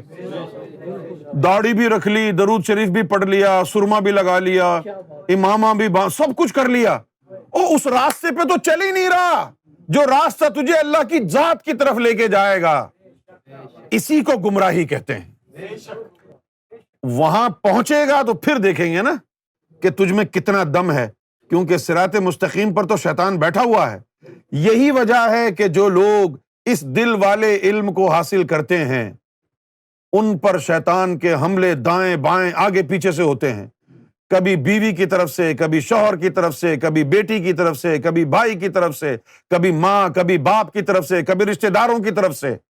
سب ٹوٹ پڑتے ہیں. یہ کیا کر رہے ہو، یہ کیا کر رہے ہو، یہ کیا ہے، نماز پڑھو، روزہ رکھو، تسبیح پڑھو، یہ تم کیا لگ گئے ہو، یہ کون سا راستہ ہے، غلط راستے پہ چل گئے ہو تم. اور تجھے کیسے پتا چلا یہ غلط راستہ ہے، تو چلا ہی نہیں ہے اس پہ. کسی کو بولو تو گوہر شاہی کے راستے پر جب چلا نہیں، اللہ کے راستے پہ چلا نہیں، تو اس کو غلط کیسے کہہ سکتا ہے؟ اس کو تو غلط یا صحیح وہ کہے گا جو اس کے اوپر چل کے دیکھے گا. تو غلط اس کو کیسے کہہ سکتا ہے، تو چلا ہی نہیں ہے اس راستے پر. لوگ کہتے ہیں یہ غلط راستے پہ لگ گئے ہو. کتنے لگ گئے ہو تسی یار؟ نماز روزہ کرو یار، ماں باپ کی خدمت کرو، بس ماں کے قدموں کے نیچے جنت ہے. قرآن کو بھلا دے، ان کی باتیں مان لیں. آج کے دور میں صرف مولوی نہیں، ماں بھی اور باپ بھی اور بہن بھی اور بھائی بھی اور بیوی بھی قرآن و حدیث کو استعمال کر کے تجھے صراط مستقیم سے روکتے ہیں. یہ نہ کرو، یہ کر لو. کیوں؟ یہ میں دل والی جو عبادت ہے، یہ جو روحانیت کی، اس کو کیوں چھوڑوں؟ کیونکہ شیطان بیٹھا ہوا ہے نا. یہ ہے وہ راستہ صراط مستقیم کا جہاں پر شیطان بیٹھا ہوا ہے. آگے گزرنے تجھے دے گا نہیں. جب گزرنے دے گا نہیں تو پھر دوسرے راستے سے تو جائے گا اور وہاں شیطان ہے نہیں. تو کہے گا جی اللہ کا بڑا کرم ہے، میں نے جب سے نماز شروع کی ہے تو جتنی بھی میری پریشانیاں تھی جی، ہاں جی، وہ ساری پریشانیاں میری دور ہو گئی ہیں. بچے بھی ماشاءاللہ اچھا کما رہے ہیں. ایک لڑکی کالج جاتی ہے، ایک ڈاکٹر ہے. نہیں ہاں، تو میرا جو ہے 4 بزنس ہے، تو اور کی چاہیے؟ اللہ مل گیا نا. لیکن شیطان سے ملاقات، ابلیس سے ملاقات آپ کی ہوگی صراط مستقیم پر. تو آج کے یہ جو 2 نقطے ہیں، ایک تو آگے پیچھے اوپر نیچے سے گمراہ کیسے کرتا ہے وہ، اور دوسرا یہ قال فبما اغویتنی لا اقعدن لہم صراطک المستقیم. تو اس نے کہا کہ میں گمراہ کر دوں گا، اقعدن لہم صراط مستقیم، اور میں آلتی پالتی مار کے صراط مستقیم کے راستے پر بیٹھ جاؤں گا تاکہ وہ جا نہ سکیں. یہ تو مولوی بتاتا ہی نہیں ہے کہ جی بھئی صراط مستقیم کے راستے کے اوپر ابلیس بیٹھا ہوا ہے، اس کو ہٹانا ہے. چلیں جائیں طاہر القادری سے پوچھیں وہ صراط مستقیم پہ جو ابلیس بیٹھا ہوا ہے اس کو کیسے ہٹائیں گے. اب وہ کہیں گے جی تسبیح پڑھ لو، نماز پڑھ لو، روزہ رکھ لو. تو وہ صراط مستقیم کے راستے پر بیٹھا ہوا ہے، جب تک صراط مستقیم نہیں ملے گی تو نمازیں کہاں جائیں گی ہماری؟ کیونکہ اگر صراط مستقیم پر ہم نہیں ہیں تو ہم گمراہ ہیں. سب سے جو بڑا مسئلہ ہے وہ تو یہ ہو گیا، اب صراط مستقیم پر ہم کو کہا ہے کہ دعا مانگو، اور وہاں پر جو ہے پہلے سے معاہدہ اللہ نے کر لیا ہے. ہم کو کہہ دیا کہ اہدنا الصراط المستقیم، اور وہاں اللہ نے اس سے معاہدہ کر لیا کہ ہاں جی آپ صراط مستقیم پر بیٹھ جائیں. دھرنا دیا ہوا ہے اس نے وہاں. ابلیس جو ہے وہ دھرنا دے کے صراط مستقیم پر بیٹھا ہوا ہے، آپ گزر کے تو دکھا. یہی چیز سلطان باہو نے اپنے اشعار میں کہی تھی، شرع شریعت دے محل اچیرے، نیوی فکر دی موری ہو، عالم فاضل لنگر نہیں دیندے. انہوں نے عالم فاضل کے اندر ہے نا ابلیس، وہ بھی صراط مستقیم کے راستے پر بیٹھا ہوا ہے کہ جانے نہیں دوں گا، اور یہ مولوی عالم فاضل لنگر نہیں دیندے، جو لنگیا سو چوری ہو، چپ کے جو نکل گیا تو نکل گیا. یہ 2 نقطے جو ہے وہ ہمارے، آپ جو ہے ان کو بڑے ہی غور سے ان کو اپنے یعنی باندھ لیں پلو سے، کہ صراط مستقیم پر بیٹھا ہوا ہے ابلیس. اب بتایا گیا ہے آگے کہ یہ چیز ہو گئی تو اب آدم اور حوا دونوں جنت میں رہ رہے ہیں، تو اب اللہ تعالیٰ نے ان کو منع کیا ہے کہ ایک درخت ہے یہ، اس کے پاس نہیں جانا۔ تو شیطان ابلیس جو ہے ان کے دلوں میں کوئی وسوسہ ڈال دیتا ہے کہ بھئی جاؤ، ان کے دلوں میں وسوسہ ڈال دیتا ہے کہ بھئی جاؤ، یہ بڑا خاص درخت ہے۔ اور کیا ہے اس درخت میں؟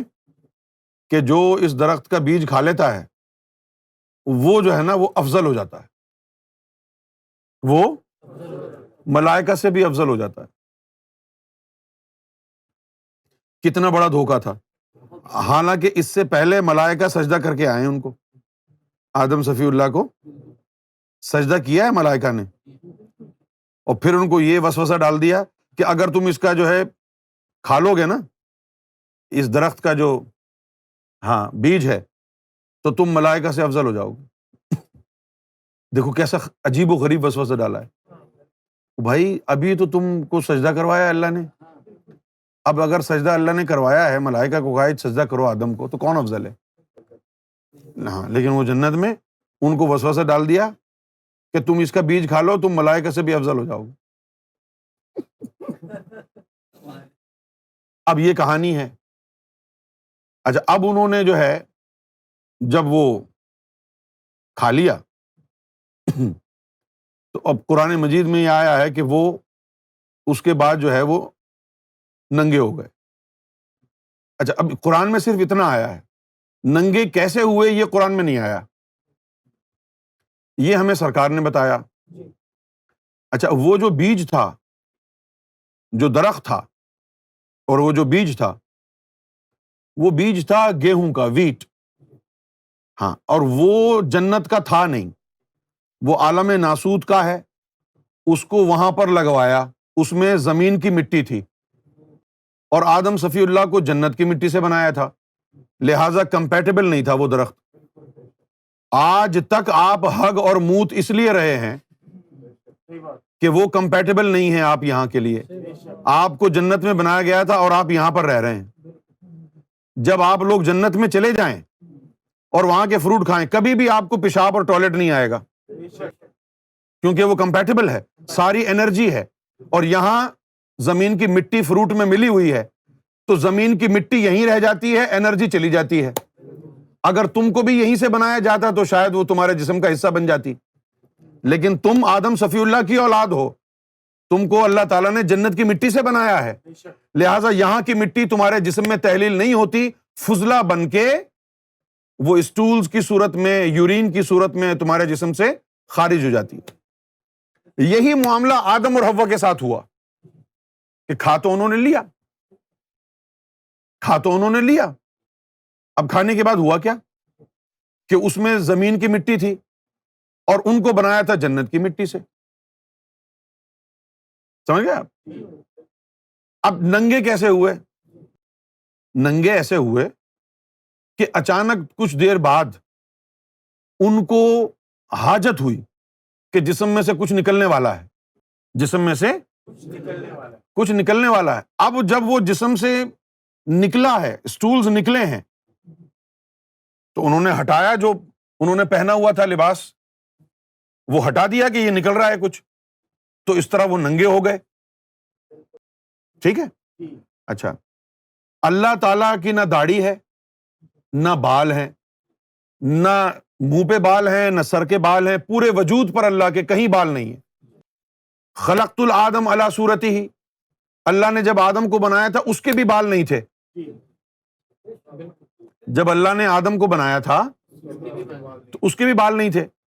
تو جب یہ اسٹولز ان کو نکلے تو ان کو تو سمجھ میں نہیں آیا یہ کیا چیز نکل رہی ہے، تو انہوں نے اس کو مل لیا، کچھ یہاں مل لیا، کچھ یہاں مل لیا، جہاں جہاں پھر وہ اسٹولز، یعنی وہ جو غلاظت تھی جسم سے جو نکلتی ہے ٹوائلٹ میں جب جاتے ہیں، فضلہ، جہاں جہاں وہ ملا ہے تو وہاں وہاں بال اگائے، وہاں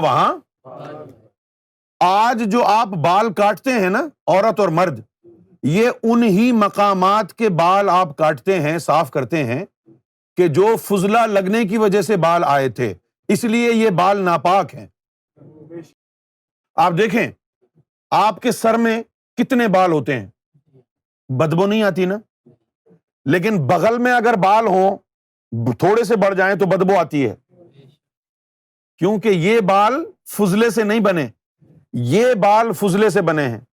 اور پھر زیر ناف آپ کے جو بال ہیں وہ اگر بڑے ہو جائیں تو وہاں سے بھی بدبو آنا شروع ہو جائے گی، لیکن آپ کے چہرے پر جو بال ہیں یہاں سے بدبو نہیں آتی۔ تو یہ تمام چیزیں وہاں ہوئیں۔ اچھا اب ہوا کیا؟ اب اللہ تعالیٰ نے فرمایا کہ یہ اب تمہارے جسم میں چلی گئی ہے عالم ناسوت کی مٹی، تو اب ان کو کہا کہ بھئی یہ تو روز آئے گی اب آپ کو، لہٰذا بہتر یہی ہے، جنت تو ناپاک جگہ نہیں ہے، وہاں تو کچھ ہے نہیں ایسا، وہاں کوئی ٹوائلٹ والٹ تھوڑی ہے۔ تو کہا جی اب آپ نیچے چلے جائیے۔ تو اس طرح یہ بہانہ بن گیا۔ اب عامر جمال کا جو سوال تھا وہ تھا شجر کے بارے میں کہ وہ درخت ایک تھا یا وہ درخت دو تھے، وہ درخت ایک تھا یا وہ درخت دو تھے۔ دیکھیں اس میں کم سے کم ان آیات میں 11 سے لے کر 22 آیات جو ہیں ان میں یہ جو درخت کا ذکر ہے کم سے کم مختلف جگہوں پر 3 دفعے آیا ہے، اور تینوں دفعہ ایک ہی درخت کا ذکر آیا ہے۔ کبھی کہا ہے کہ ھذا شجرن، کبھی کہا ہے تلکما شجرن، کہ وہ جو شجر تھا۔ لیکن عامر جمال بھائی کا جو ہے وہ کہنا یہ ہے کہ شاید 2 درخت کا ذکر آیا ہے۔ تو میں نے اس کو تھورلی دیکھا ہے، اس میں 2 درخت کا ذکر نہیں ہے، ایک ہی درخت کا ذکر ہے، اس میں ایک ہی درخت کا ذکر ہے، 2 کا نہیں ہے۔ اب یہاں کہا گیا ہے کہ اے آدم تم اور تمہاری بیگم جو ہے وہ جنت میں رہ لو، ٹھیک ہے، اور کھاؤ پیو جہاں سے بھی، پوری جنت میں جہاں سے بھی کھانا پینا ہے کھاؤ۔ ولا تقربا ھذہ الشجر، لیکن یہ جو درخت ہے اس کے پاس نہ جانا، اگر چلے گئے تو کیا ہوگا؟ فتکون من الظالمین۔ اچھا اب ہمارے جو ترجمہ کرنے والے ہیں وہ کہتے ہیں کہ تو ظالموں میں سے ہو جائے گا، لیکن یہ گمراہ کن باتیں ہیں۔ اب اس کا مطلب کیا ہے؟ اس درخت کی طرف نہ جانا، فتکون من الظالمین، ورنہ تیرے اندر ظلمت داخل ہو جائے گی، ورنہ ہاں تیرے اندر ورنہ ظلم، جس کا میں ابھی ذکر کیا تھا نا، ظلمت داخل ہو جائے گی۔ اچھا اب کیا ہوا دیکھیے۔ اچھا پھر جو ہے وسوسہ ڈالا شیطان نے تاکہ ان کے اوپر وہ چیز کھول دے جو ان کی نظر سے پوشیدہ تھی، اور ان کی شرم گاہوں سے، یعنی جو میں نے تفصیل سے ابھی آپ کو بتایا۔ اور وہ بولا کہ تم کو نہیں روکا تمہارے رب نے اس درخت سے مگر اس لیے کہ تم فرشتوں سے افضل نہ ہو جاؤ، ملکین، یعنی اس نے وسوسہ ڈالا کہ اللہ تعالیٰ نے اس درخت کے پاس جانے سے تم کو اس لیے منع کیا ہے تاکہ تو فرشتوں سے افضل نہ ہو جائے، اور یہ وسوسہ ان کے دل میں گھر بھی کر گیا، حالانکہ اس سے پہلے ملک اور ملائکہ دونوں نے ان کو سجدہ کیا تھا۔ تو معلوم یہ ہوتا ہے کہ ابلیس کے پاس ایسی طاقت ہے کہ وہ انسان کا دماغ گھما دیتا ہے، سجھائی نہیں دیتا کچھ انسان کو۔ یہ بات سمجھنے کی ہے، جیسے اگر کسی کے دل کو بدگمانی سے کوئی بھر دے شیطان سرکار کے خلاف، اس راستے کے خلاف، آپ اس کو 1 کروڑ لوگوں کی کہانیاں بتا دیں، یہ سب دیکھیں ذاکر قلبی بیٹھے ہیں، یہ دیکھیں یہ حضور کے دربار تک پہنچے ہیں، لیکن وہ کہے گا یہ سب گمراہی ہے، دیکھو یہ ذکر اللہ کر رہے ہیں، نہیں یہ سب گمراہی ہے، خود گھر جا کے ذکر اللہ کرے گا وہ صحیح ہے، کوئی اور ذکر اللہ کرے گا تو وہ دماغ کہے گا یہ گمراہی میں ہے۔ تو اب وسوسہ بھی دیکھو کیسا ڈالا ہے کہ اللہ نے تجھے یہ درخت کے قریب جانے سے اس لیے روکا ہے کہ تو کہیں فرشتوں سے بہتر نہ ہو جائے۔ یہ اس کے اپنے اندر کا جو ہے احساس کمتری تھا، اور ڈال دیا اس نے اس پہ، یعنی he did not own his own shortcoming, his own inferiority, he didn't own it، اسی کے اندر نظر آتا رہا اس کو۔ اچھا اس کے بعد کیا ہوا؟ اور پھر جو ہے ابلیس نے قسم اٹھائی، اور قسم اٹھا کے کہنے لگا کہ میں تو تم کو نصیحت کر رہا ہوں، تمہارا دوست ہوں. یہ لوگ جو جھوٹے مکار ہوتے ہیں یہ اسی طرح قسمیں اٹھا اٹھا کے کہتے ہیں میں تمہارا خیر خواہ ہوں، تمہیں نہیں کرنا تو بھاڑ میں جاؤ تم، میں تمہارا خیر خواہ ہوں. فَدَلَّهُمَا بِغُرُورٍ، اور پھر جو ہے اس کو جو ہے یعنی دھوکہ دے کے اس کو مائل کر دیا اس بات پر. یہ دھوکہ ہو گیا نا. میری نصیحت صحیح ہے، میں تمہارا دوست ہوں، میری نصیحت مان لے. اسی طرح کے الفاظ ہمارے اعظم بھائی بھی بولتے ہیں، میں مشورہ دیندا نہیں.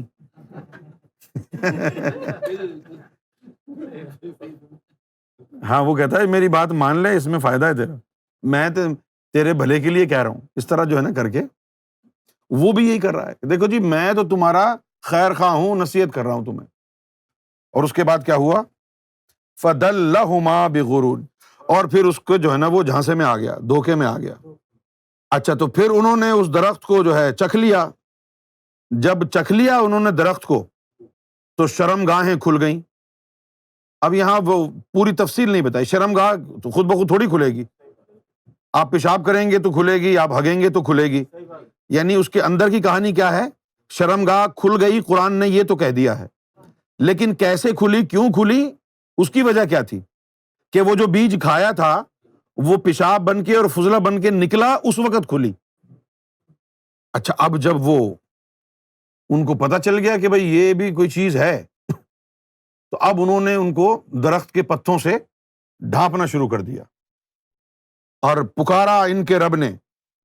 اب اللہ تعالیٰ کی آواز آئی، وَنَادَهُمَا رَبَّهُمَا، کہ ان کے پھر اللہ کی آواز آئی کہ کیا میں نے منع نہیں کیا تھا تم کو اس درخت سے، اور تم کو بتا نہیں دیا تھا کہ شیطان تمہارا کھلا دشمن ہے؟ کہا تھا نا تم کو کہ شیطان تمہارا کھلا ہوا دشمن ہے. اس کے بعد پھر انہوں نے کہا ہے قَالَ رَبَّنَا ظَلَمْنَا أَنفُسَنَا وَإِن لَّمْ تَغْفِرْ لَنَا وَتَرْحَمْنَا لَنَكُونَنَّ مِنَ الْخَاسِرِينَ. تو یہاں پر آ کر جو ہے یہ کہانی ختم ہو گئی. مجھے امید ہے کہ آج کے اس ایپیسوڈ سے آپ کو چند نقاط بڑے اچھے ملے ہیں.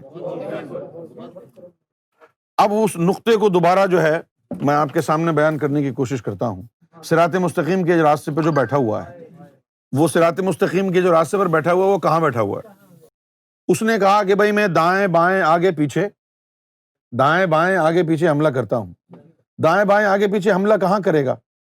کوئی ایسی چیز ہے نا جس کو وہ اپنے قبضے میں کرے گا؟ یہ جو انسان کا باطن ہے، یہ ایک گول دائرے کی صورت میں غبارے میں بند ہے.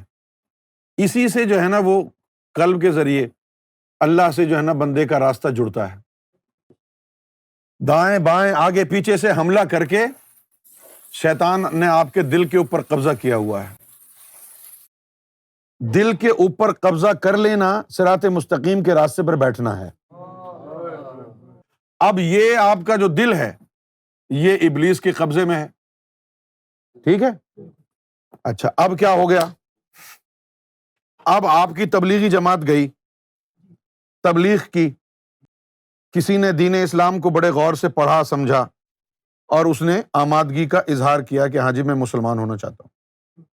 اب اس نے کیا کیا کہ زبان سے کلمہ پڑھ لیا، اقرار باللسان، زبان سے کلمہ پڑھ لیا. اور دوسرا اس کا جز کیا تھا؟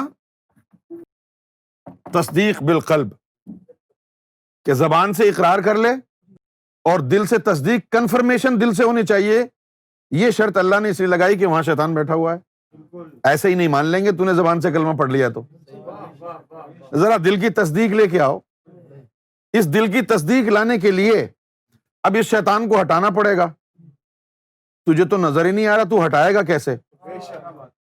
اس دل کو شیطان کے قبضے سے آزاد کرنے کے لیے مرشد کامل چاہیے. اس دل کو شیطان ابلیس کے قبضے سے آزاد کرانے کے لیے مرشد کامل چاہیے. اس کے بغیر تو کہانی ہوگی نہیں. اس لیے اس نے یہاں پر قبضہ کیا ہوا ہے. اب آپ کی جو ہے اسلام کا پہلا رکن ہے کلمہ. کلمے کے بارے میں آیا ہے حدیث میں افضل الذکر، ٹھیک ہے نا، اور ذکر کے بارے میں آیا ہے قیاما وقعودا وعلی جنوبکم، اٹھتے بیٹھتے کروٹوں کے بل بھی میری یاد سے غافل نہ رہنا، اور وہ تب ہوتا ہے جب آپ کا دل اللہ اللہ کرے، اور دل کے اوپر شیطان بیٹھا ہوا ہے، تو آپ کا پہلا رکن اسلام کا وہ آپ سے ہوا نہیں، آپ کا جو پہلا رکن ہے اسلام کا وہ آپ سے ہوا ہی نہیں، اور آپ بنے ہوئے ہیں چودھری، آپ بنے ہوئے ہیں جناب صوفی اسکالر، ہاں کوئی حکیم الامت بنا ہوا ہے، کوئی شیخ الاسلام بنا ہوا ہے، کوئی مفسر بنا ہوا ہے، اور آپ اسلام کے پہلے جو فرض ہے اسلام کا وہ آپ کے پلے نہیں ہے۔ اسلام کا پہلا رکن ہے کلمہ، کلمے کے لیے حدیث میں آیا افضل الذکر کلمہ طیب لا الہ الا اللہ محمد رسول اللہ، افضل الذکر ہے، اور ذکر کے لیے قرآن مجید میں آیا ہے قیاما وقعودا وعلی جنوبکم، اٹھتے بیٹھتے کروٹوں کے بل بھی میرے ذکر سے غافل نہیں رہنا۔ ذکر سے غافل نہ رہنا، ہر حال میں 24 گھنٹے ذکر کرنا، تو تب ہی ہوگا نا جب تیرا دل ہر وقت اللہ کا ذکر کرے گا، اور دل کے اوپر تیرے شیطان بیٹھا ہوا ہے، تو پہلا رکن اسلام کا تو نے ابھی جو ہے اس پر عمل پیرا ہوا نہیں، اور پھر تو نماز پڑھنے لگ گیا، حالانکہ محمد رسول اللہ نے فرمایا لا صلاۃ الا بحضور القلب، کہ قلب کی حاضری کے بغیر نماز ہی نہیں ہے۔ او بھائی تو نماز بھی پڑھنے جا رہا ہے، سب کچھ کرنے جا رہا ہے، اور جن چیزوں کے ذریعے نماز اوپر جائے گی ان کے اوپر شیطان کا قبضہ ہے، ایسی تبلیغیں بیکار جا رہی ہیں نا، تبھی ایسی تبلیغوں سے کوئی وہابی بن رہا ہے، کوئی سنی بن رہا ہے، کوئی بریلوی، کوئی شیعہ، کوئی قادیانی۔ مومن کیوں نہیں بن رہے؟ وہ مومن اس لیے نہیں بن رہے نا کہ صرف زبان سے کہہ رہے ہو اپنے آپ کو کہ تم مسلم ہو، صرف زبان سے ہی کلمہ پڑھ رہے ہو، زبان سے ہی نمازیں پڑھ رہے ہو، زبان سے ہی قرآن پڑھ رہے ہو۔ اسلام کی شرط ہے یہ اقرار باللسان و تصدیق بالقلب، اور قلب تیرا شیطان کے قبضے میں ہے، تو نہ تیرا پہلا رکن اسلام کا ہوا، نہ تیرا دوسرا ہوا، نہ پھر تیسرا ہوا۔ روزے بھی تیرے ضائع جا رہے ہیں، اور روزے بھی ضائع جا رہے ہیں نا تیرے، کیوں ضائع جا رہے ہیں؟ تو مومن ہی نہیں ہے۔ اللہ تعالیٰ نے تو مومنوں کے اوپر روزہ فرض کیا تھا، اور مومن کی پھر تشریح بھی فرمائی کہ قالت الاعراب آمنا، کہ یہ اعرابی کہتے ہیں کہ ہم مومن ہیں، قل لم تؤمنوا، کہہ دو کہ تم مومن نہیں ہو، ولکن قولوا اسلمنا، کہو کہ مسلمان ہوئے ہو، اسلام لائے ہو، ولما يدخل الايمان في قلوبكم، ابھی تو نور تمہارے دلوں میں اترا نہیں ہے، تو تم مومن کیسے ہو گئے؟ جب نور دل میں اتر جائے گا پھر تو مومن ہوگا نا، پھر تیرے اوپر نماز فرض ہوگی، پھر تیرے اوپر روزہ فرض ہوگا۔ ابھی تو پہلا کلمہ جو ہے، تو پہلے اسلام کی جو پہلی شرط ہے، جو پہلا اس کا ستون ہے کلمہ، اسی کے اوپر گامزن نہیں، تو شیخ الاسلام بھی بن گیا ہے، تو امام مہدی پر فتوے بھی لگانے لگ گیا ہے، تو راہ حق کی باتوں کو گمراہی بھی کہنے لگ گیا ہے۔ اسی لیے تو پھر حدیث میں آیا نا کہ یہ علماء جو ہوں گے زمین کے اوپر آسمان کے نیچے بدترین مخلوق ہوں گے۔